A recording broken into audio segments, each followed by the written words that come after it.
सोचो, एक कंपनी जो इंडिया की एवरी रेवोल्यूशन का फेस बनकर आई थी, जिसका आईपीओ हाइप में था और जिसका शेयर अपने हाई से लगभग 83% तक गिर चुका है।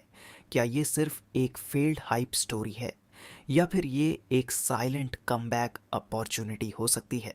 आज बात करेंगे ओला इलेक्ट्रिक के बारे में, डेटा के साथ और फ्यूचर रियलिटी के साथ।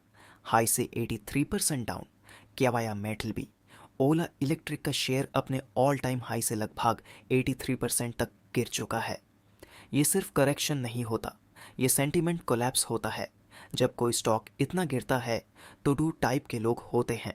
एक जो कहते हैं कंपनी खत्म हो गई, दूसरे जो कहते हैं यही बॉटम होता है। अब सवाल है, ओला किस कैटेगरी में है? कंट्रोवर्सी और नेगेटिव सेंटीमेंट। ओला इलेक्ट्रिक के अगेंस्ट काफ़ी कंप्लेंट्स और डिलीवरी रिलेटेड इश्यूज न्यूज़ में आए। सर्विस नेटवर्क और कस्टमर डिससेटिस्फैक्शन भी सोशल मीडिया पर हाईलाइट हुआ। लॉसेस भी कंपनी ने रिपोर्ट किए। प्रॉफिटेबिलिटी अभी तक कंसिस्टेंट नहीं दिख रही। ईवी मैन्युफैक्चरिंग बिजनेस में हैवी कैपिटल एक्सपेंडिचर होता है और जब तक स्केल स्ट्रांग न हो, मार्जिन प्रेशर में रहते हैं। इसलिए मार्केट ने ट्रस्ट लूज किया और जब ट्रस्ट टूट जाता है, शेयर गिरता है। Business model reality check Ola electric का फोकस है। Electric two wheelers, battery tech, EV ecosystem, charging infra expansion. Company का विजन बड़ा है, इंडिया में ईवी एडॉप्शन को एक्सेलरेट करना। ऑफिशियल डिस्क्लोजर्स के हिसाब से कंपनी ने देश भर में hundreds of experience centres establish किए हैं। मल्टीपल सिटीज़ में रिटेल प्रेजेंस एक्सपैंड की गई है।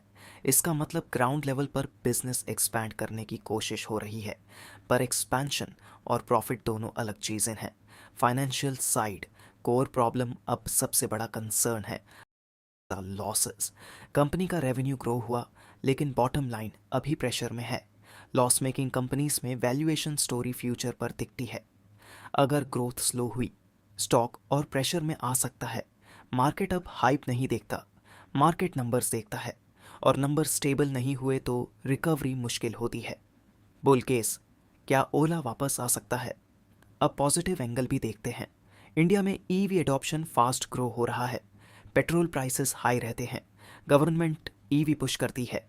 सब्सिडी पॉलिसीज और long term sustainability trend EV के फेवर में है। अगर ओला कॉस्ट कंट्रोल कर लेता है, लॉसेस रिड्यूस करता है, मंथली डिलीवरी नंबर्स स्ट्रॉन्ग दिखाता है, बैटरी टेक में ब्रेक थ्रू करता है, तो सेंटीमेंट शिफ्ट हो सकता है। और जब सेंटीमेंट शिफ्ट होता है तब रिकवरी शार्प होती है। 38% डाउन स्टॉक में स्मॉल पॉजिटिव ट्रिगर भी बिग रैली दे सकता है। ब्रेन केस, रिस्क फैक्टर्स, लेकिन रिस्क इग्नोर नहीं करना चाहिए। कंपटीशन स्ट्रॉन्ग है। टाटा, टीवीएस, बजाज, एथर, सैब ईवी स्पेस में अग्रेसिव हैं। अगर ओला मार्केट शेयर लूज करता है या प्रोडक्ट इश्यूज रिपीट होते हैं तो रिकवरी और डिले हो सकती है। कैश बर्न भी एक मेजर कंसर्न होता है ईवी कंपनीज में। फंडिंग और कैपिटल रेज स्ट्रांग ना हुआ तो ग्रोथ स्लो हो सकती है। रियल क्वेश्चन, ट्रैप या अपॉर्चुनिटी?